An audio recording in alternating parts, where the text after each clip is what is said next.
नमस्कार, आप देख रहे हैं प्रणाम देवभूमि में हूं आपके साथ उन्नति भटनागर। बुलेटिन की शुरुआत महत्वपूर्ण अपडेट के साथ। सीएम पुष्कर सिंह धामी दिल्ली पहुंचे, जहां उन्होंने मीडिया से बातचीत करते हुए कहा कि बहुत सारे जरूरी विषय हैं जिसमें केंद्र का मार्गदर्शन चाहिए होता है। चारधाम यात्रा की तैयारी पहले से शुरू कर दी गई है। पिछली बार रिकॉर्ड श्रद्धालु दर्शन के लिए आए थे, इस बार कपाट भी जल्दी खुलेंगे। रेलवे मंत्रालय और वित्त मंत्रालय से कुछ मुद्दे हैं, उस पर मंत्रालयों से बात करेंगे।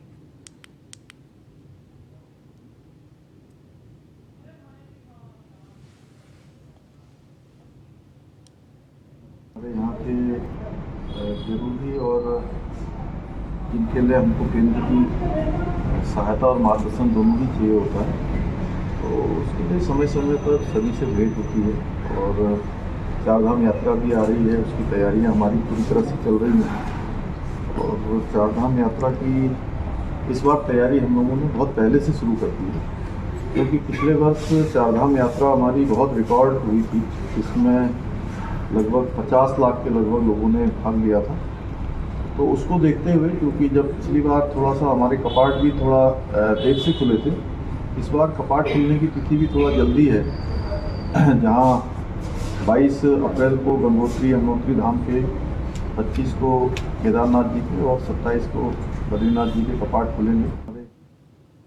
उत्तराखंड में चारधाम यात्रा शुरू होने में कुछ ही दिनों का समय रह गया है। चारधाम यात्रा में देश विदेश से श्रद्धालु देवभूमि पहुंचते हैं, लेकिन सड़कों के किनारे लगे बड़े बड़े यूनिपोल और होर्डिंग से आने वाले श्रद्धालु भ्रमित हो जाते हैं, जिससे एक्सीडेंट होने का खतरा बढ़ जाता है। जिसके चलते हरिद्वार पुलिस प्रशासन अवैध होर्डिंग्स और यूनिपोल को हटाने के लिए कार्रवाई करेगी। आपको बता दें कि एसएसपी अजय सिंह ने जानकारी देते हुए बताया कि जल्द ही चारधाम यात्रा के चलते सभी होर्डिंग्स को नेशनल हाईवे से हटाया जाएगा और अवैध होर्डिंग्स लगाने वालों पर भी कार्रवाई की जाएगी।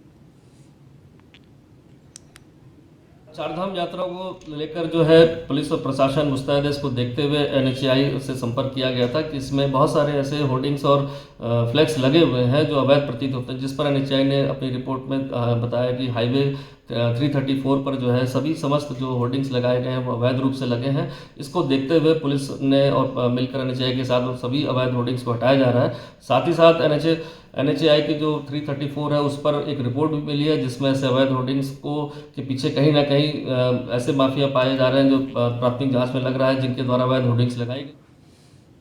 दिनेशपुर के कांग्रेस कार्यालय में पूर्व दर्जा प्राप्त मंत्री चित्तरंजन राहा की पुण्यतिथि मनाई गई। इस दौरान कांग्रेस नेता ने श्रद्धांजलि दी। बता दें, स्वर्गीय चित्तरंजन राहा ने ग्राम प्रधान पद से अपनी राजनीति की शुरुआत की। 2 बार नगर पंचायत दिनेशपुर के चेयरमैन रहे, फिर दर्जा प्राप्त राज्य मंत्री का पद मिला। इस दौरान उधम सिंह नगर के कांग्रेस जिला अध्यक्ष हिमांशु गाबा ने कहा कि स्वर्गीय चित्तरंजन राहा हमेशा अपने समाज और क्षेत्र के विकास के लिए, साथ ही कांग्रेस के हित के लिए कार्य करते रहे। हमने क्षेत्र के एक महान नेता को खो दिया। तिथि है 18वां, इसी को हम सब लोग कांग्रेसी नहीं, ये हमारे सारे समाज के लोग और हर समाज के लोग मिलके इस प्रोग्राम को हम कर रहे हैं, उनकी श्रद्धांजलि दे रहे हैं। और उनका बहुत बड़ा एक योगदान हमारे समाज के लिए और समाजों के लिए रहा है। ग्राम प्रधान से लेकर चेयरमैन से लेकर राज्य मंत्री के दर्जा तक उन्होंने काम किया है समाज के लिए। और मैं अपने लिए कहूँगी इतना कि मुझे राजनीति में लाने वाले भी वही राहा जी। एक कांग्रेस पार्टी के नहीं बल्कि बंगाली समाज के भी एक बहुत बड़े लीडर थे। और मैं पुरानी बात मुझे याद है कि जब उत्तर प्रदेश हुआ करता था, उसके बाद उत्तराखंड बना, और जब पहले चुनाव हुए तो नरेंद्र तिवारी जी यहाँ के मुख्यमंत्री बने। तो नरेंद्र तिवारी जी की सरकार में इनको मत्स्य विभाग का राज्य मंत्री का दर्जा दिया गया। और हम बहुत छोटे हुआ करते थे उस टाइम। हमारे बीच में आज हमारे पार्टी के भी कई नेता नहीं है, जैसे हमारे स्वर्गीय सत्येंद्र चंद्र गुड़िया जी, स्वर्गीय इंदिरा हृदय जी। तो राहा जी का खूब आना जाना होता था। एक नैनीताल के मल्लीताल क्षेत्र रूमलैंड बोट स्टैंड के पास नैनी झील में युवक का शव मिलने से सनसनी फैल गई। बता दें, स्थानीय लोगों की सूचना पर मौके पर पुलिस पहुंची और शव को झील से बाहर निकाला। वहीं नगर कोतवाल धर्मवीर सोलंकी ने बताया कि स्थानीय लोगों की सूचना पर एसडीआरएफ की टीम ने रूमलैंड बोट स्टैंड से शव झील से बाहर निकालकर शव का पंचनामा भरकर मोर्चरी में रखवा दिया है। शव की शिनाख्त करने का प्रयास किया जा रहा है। देखिए, हमें सूचना मिली थी कि एक जूमलैंड के पास एक झील में एक डेड बॉडी है। इस सूचना पर हमारी पुलिस की टीम, हमने फायर सर्विस और एसडीआरएफ की टीमों को बुलाया गया और झील से एक डेड बॉडी को निकाली गई है। अभी तक वो आइडेंटिफाई नहीं हो पाई है। आइडेंटिफाई करने के प्रयास किए जा रहे हैं और उसको हॉस्पिटल भेज दिया गया है। देखिए, हमें सूचना पौड़ी जिले में शराब की दुकानों की नवीनीकरण की प्रक्रिया के बाद अब आवेदन की प्रक्रिया शुरू हो गई है। जिला आबकारी केपी सिंह ने जानकारी देते हुए बताया कि जनपद में कुल 42 शराब की दुकानों का आवंटन होना है, जिसमें से 20 दुकानों का बीते 31 मार्च को नवीनीकरण हो चुका है। उन्होंने बताया कि बाकी 22 शराब की दुकानों के लिए लॉटरी प्रक्रिया अपनाई जाएगी, जिसको लेकर 5 अप्रैल तक आवेदन न किए जाएंगे। वहीं बाकी बची 22 शराब दुकानों का आवंटन किया जाएगा। 42 दुकानें सर्जित हैं। 42 में से पहले जो रिन्यूअल का टाइम हमारा 29 तक था, माननीय उच्च न्यायालय ने उसे स्टे को कर दिया था और 31 तारीख को न्यायालय ने उसमें फैसला दिया। तो रिन्यूअल का जो डेट था हमारा उसे 31 मार्च तक बढ़ाया गया था। तो 31 मार्च तक जो हमारी हैं 20 दुकानें जनपद की जो है वो स्थापित हो गई हैं नवीनीकरण के माध्यम से। शेष दुकानें जो हमारी 22 बची हैं उनके लिए माननीय न्यायालय के निर्देशानुसार 5 अप्रैल को उनका लॉटरी कराया जाना है। हरिद्वार में कांग्रेस नेता राहुल गांधी के खिलाफ मानहानि को लेकर मुकदमा दर्ज कराया गया है। दरअसल राहुल गांधी ने हरियाणा में कहा था कि आरएसएस 21वीं सदी का गौरव है, जिसको लेकर आरएसएस कार्यकर्ता कमल भदौरिया ने हरिद्वार कोर्ट में मानहानि का मुकदमा दायर किया है। कोर्ट ने मामले को स्वीकार करते हुए 12 अप्रैल को सुनवाई की तारीख रखी है। कमल भदौरिया ने अपने वाद में कहा है कि राहुल गांधी के बयान से आरएसएस के कार्यकर्ता होने के नाते उन्हें आहत हुआ है, जिसके चलते उन्होंने राहुल गांधी के बयान को लेकर हरिद्वार कोर्ट में वाद दायर किया है। जुडिशियल मजिस्ट्रेट हरिद्वार श्री शिव सिंह की कोर्ट में आरएसएस के कार्यकर्ता कमल भदौरिया द्वारा पूर्व राष्ट्रीय अध्यक्ष कांग्रेस राहुल गांधी के खिलाफ वाद दायर किया गया है, जिसमें न्यायालय द्वारा प्रकीर्णवाद में वाद को दर्ज कर लिया गया है और अगली सुनवाई 12 अप्रैल नियत की गई है। राहुल गांधी कांग्रेस अध्यक्ष जो पूर्व थे उनके द्वारा हरियाणा में आरएसएस को 21वीं सदी का कौरव कहा गया और कौरवों का इतिहास हमारे हिंदुस्तान में क्या रहा है, जो हम इतिहास देखते हैं कि कौरवों का इतिहास बड़ा ही घृणित प्रवृत्ति का रहा है और इनको भी पूरी जानकारी है, क्योंकि राहुल गांधी ने भी शिक्षा दीक्षा की ग्रहण की हुई है। उत्तराखंड के मुख्यमंत्री पुष्कर सिंह धामी ने ट्वीट पर प्रधानमंत्री नरेंद्र मोदी को बधाई दी। ग्लोबल लीडर अप्रूवल रेटिंग में प्रधानमंत्री नरेंद्र मोदी शीर्ष पर हैं। मॉर्निंग कंसल्ट ने ट्वीट कर भारत को 76वीं अनुमोदन रेटिंग के साथ टॉप नंबर 1 पर जगह दी है। एक बार फिर उनकी दृष्टि, प्रतिबद्धता और राज्य कौशल को दुनिया भर में लगातार मान्यता मिली है।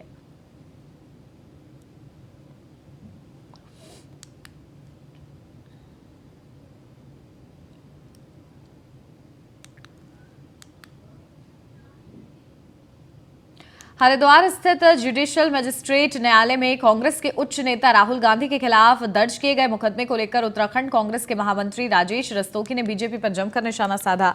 वहीं उत्तराखंड कांग्रेस के महामंत्री राजेश रस्तोगी ने न्यायालय में दायर याचिका से अनभिज्ञता जताते हुए बीजेपी को मुद्दा विहीन करार दिया है और राहुल गांधी को बीजेपी के जरिए पप्पू नामक संबोधन दिए जाने का आरोप लगाकर जमकर जुबानी प्रहार किया है। हालांकि हाल ही में मानहानि प्रकरण के चलते राहुल गांधी की संसद सदस्यता समाप्त होने के बाद भी उत्तराखंड कांग्रेस के महामंत्री राजेश रस्तोगी ने आगामी साल 2024 के दौरान लोकसभा चुनाव में राहुल गांधी की जीत को निश्चित होने का दावा किया है।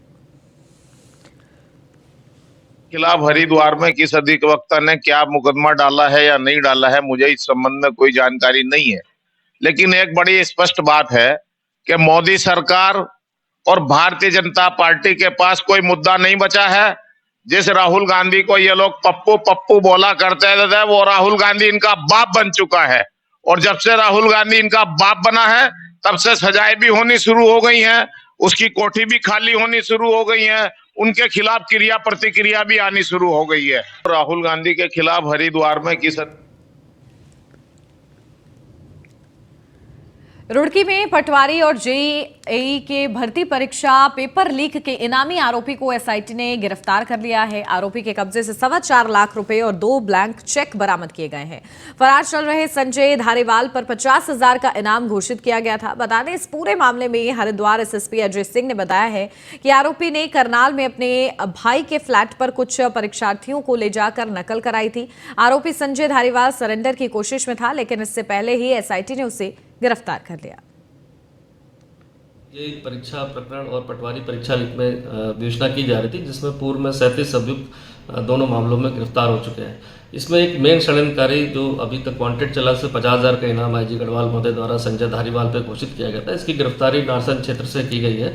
साथ ही साथ यह जेईई परीक्षा में करनाल स्थित कुछ छात्रों को ले जाकर वहाँ पर अपने भाई के फ्लैट पर जो है वहाँ पर नकल कराने की बात भी साक्ष्यों में आई है, जिसके आधार पर वहाँ टीम ने जाकर पूरी जांच करी है, जिसमें 4,25,000 रुपये कैश भी बरामद हुआ है, जो उसी परीक्षाओं में परीक्षार्थियों द्वारा लिया गया था। अल्मोड़ा में लोक निर्माण विभाग में कार्यरत डिप्लोमा इंजीनियर महासंघ वेतन विसंगति सहित कई मांगों को लेकर 7 प्रदेश सरकार के खिलाफ हड़ताल पर चले गए हैं, जिसका असर सड़क के निर्माण कार्यों पर पड़ेगा। आंदोलित कर्मचारियों का कहना है कि सरकार द्वारा आश्वासन के बावजूद अभी तक शासनादेश जारी नहीं किया गया है, जबकि कर्मचारी पिछले 10 सालों से मांग कर रहे हैं, लेकिन सरकार द्वारा सिर्फ कोरे आश्वासन दिए जा रहे हैं। यदि सरकार जल्द ही मांगों पर सकारात्मक आदेश जारी नहीं करती है, तब तक हड़ताल जारी रहेगी। महासंघ पूर्व से अपनी मांगों को लेकर आंदोलनरत है और पूर्व में भी कुछ हमारी मांगे थे, उन पर शासन स्तर पर वार्ता हो चुकी थी और उसका आज दिनांक तक भी कोई शासनादेश निर्गत नहीं हुआ है। और उसके इतर भी हमारे कुछ नई मांगे इस पर हैं, जैसे हमारा 5400 ग्रेड पे अभी तक हमें हमारे साथी को प्राप्त नहीं हो पाया है, जो 10 साल के बाद मिलना हुआ था। और उसके बाद कार आरक्षण भत्ता हो गया है, ओपीएस जैसी मांगे हैं, बहुत सारी मांगे हैं। अभी ये हमारी मांगे इसमें हैं और उस पर आज हम 1 अप्रैल से आंदोलन पे प्रथम चरण में है, आंदोलन के प्रथम चरण में है। अगर ये हमारी मांगे अगर पूरी नहीं होती तो 28 तारीख तक हमारा प्रथम चरण का आंदोलन चलेगा और उसके बाद भी अगर हमारी मांगों पे कोई कार्रवाई नहीं होती तो उच्चाधिकार समिति द्वारा इसमें निर्णय लिया जाएगा और आंदोलन को और उग्र किया जाएगा। लक्सर स्थित आशीर्वाद संस्था में मां गंगे ब्लड बैंक के हरिद्वार इकाई द्वारा रक्तदान महाशिविर का आयोजन किया गया। इस दौरान उत्तराखंड की मां गंगे ब्लड बैंक नामक हरिद्वार इकाई के नेतृत्व में आशीर्वाद संस्था ने अनुभवी चिकित्सा दल के जरिए रक्तदान को अंजाम दिया। दरअसल क्षेत्र के अस्पतालों में आगमन करने वाले रोगियों को लेकर रक्त की कमी और उसकी उपलब्धता को लेकर एक बड़ी समस्या उत्पन्न करती है। ऐसे में पीड़ित रोगियों की जान बचाना मूल उद्देश्य और प्राथमिकता होती है और इस प्रकार की विकट परिस्थितियों से निपटने के लिए संस्था द्वारा भविष्य में रक्त बैंक के उद्देश्य से रक्तदान महाशिविर लगाया गया है। यही है कि लोगों को जो रक्तदान देने से लोगों को फायदा होता है। एक तो हम लोगों को जागरूक करते हैं कि 18 साल से लेकर 60 साल तक कोई भी व्यक्ति स्वस्थ है जो ब्लड दान कर सकता है और जितना ब्लड दान करेगा उसको फ्रेश ब्लड, अच्छा ब्लड बनेगा, जिससे उस मरीज जो देगा उसको भी फायदा है। प्लस इसके द्वारा जो ब्लड दिया जाता है किसी को जान बचाया जाता है, तो इसीलिए हम करते हैं कि लोगों को भला हो। और अभी ब्लड डोनेशन कैंप जैसा आपने देखा चल रहा है, तो लोगों से भी जितने भी दर्शक देख रहे हैं उनसे अपील करेंगे कि यहाँ रक्त करें, रक्तदान करें और अपने साहस का परिचय दें। रुड़की में तेज रफ्तार कार डिवाइडर से टकराई। बता दें, सड़क हादसे में एक युवक की मौत हो गई और कई लोग घायल बताए जा रहे हैं। ये भी बात सामने आई कि दिल्ली से हरिद्वार कार सवार जा रहे थे। फिलहाल पुलिस ने शव को कब्जे में लेकर पोस्टमार्टम के लिए भेज दिया है।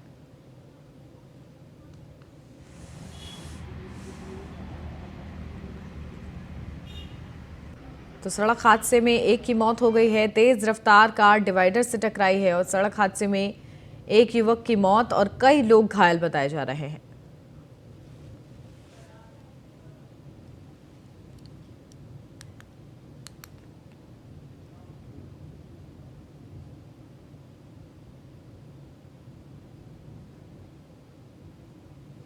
देहरादून मसूरी से दून जा रही यात्रियों से भरी बेकाबू बस खाई में गिरी। बता दें, हादसे में 2 महिलाओं की मौत की पुष्टि हुई है। बताया जा रहा है कि लापरवाही से बस चलाने के कारण यह हादसा हुआ है। आपको बताते चले कि इस बस में कुल 43 लोग सवार थे, जिसमें कुछ लोग बस से बाहर निकल आए थे, जिससे कि 20 से 25 लोग घायल हैं, जबकि कुछ का रेस्क्यू आईटीबीपी ने किया था। मौके पर भी जिलाधिकारी, एसपी सिटी समेत एसडीआरएफ की टीमें पहुंची थी। बता दें, मंत्री गणेश जोशी ने दून अस्पताल और मैक्स अस्पताल पहुंचकर घायलों का हाल जाना है।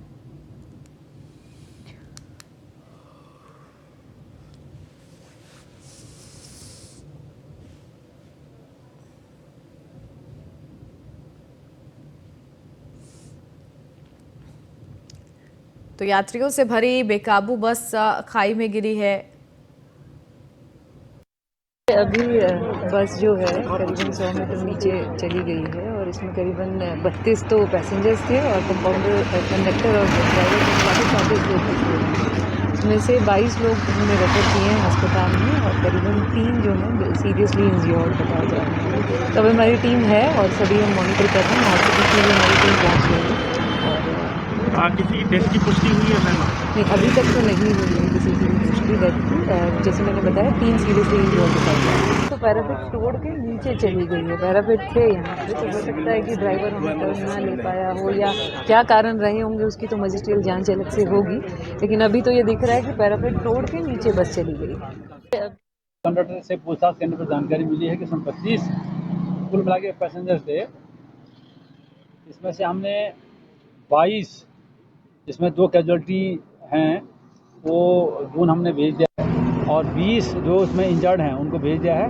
बाकी कुछ लोग जो पहले एम्बुलेंस में गए थे ऊपर मसूरी में हैं, कुछ लोग 10 लोग हैं, जिसमें तो कुछ माइनर इंजरी वाले हैं तो उनका डिस्चार्ज हो गया। कुछ 4-5 संभव तो वहाँ कुछ घायल हैं, उनको भी हम देहरादून भेजने की तैयारी कर रहे हैं।